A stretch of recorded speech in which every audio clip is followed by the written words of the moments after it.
তোমরা তো জানো আমি বাড়িতে আসলেই পাড়ায় একটু ঘুরি, পাড়ায় ঘুরে ঘুরে ঘুরে ঘুরে কোন কাকি কী রান্না করলো, কোন কাকি কী বাগানে কী আছে, কোন বৌদির বাগানে কী আছে, এগুলো শুধু খুঁজে ওগুলো নিয়ে এসে মাখা করে খাই আর সাথে সবাইকে খাওয়াই।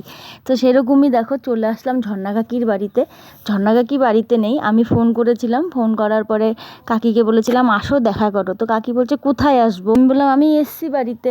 পরে কাকি বললো যে আমি তো বাপের বাড়ি আছি, তুই এসছিস। তো কাকি এ কথা শুনে ভীষণ মনটা খারাপ হয়ে গেছে। কাকি বলছে আমি নেই, তুই আসলি, তোর সঙ্গে আর দেখা হবে না।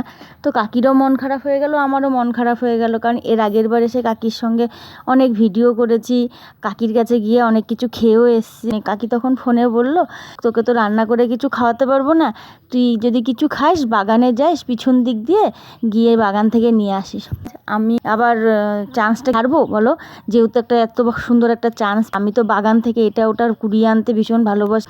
তো দেখো সাথে করে নিয়ে নিলাম আলপনা কাকিকে। কাকিকে বললাম চলো যাই চুরি করে আসি।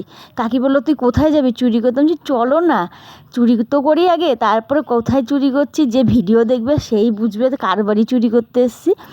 তারপরে কাকিকে নিয়ে আসলাম। কাকি দেখো পান তুলছে আমার মায়ের জন্য, কাকি বসে বসে পান তুলছে, আর আমি এদিকে দেখো কাকির কাছে তো কত দেখো লেবু পড়ে আছে পেকে, মানে কিচ্ছু নেই, সব লেবু মানে অর্ধেকের বেশি পড়েই সব নষ্ট হয়ে গেছে।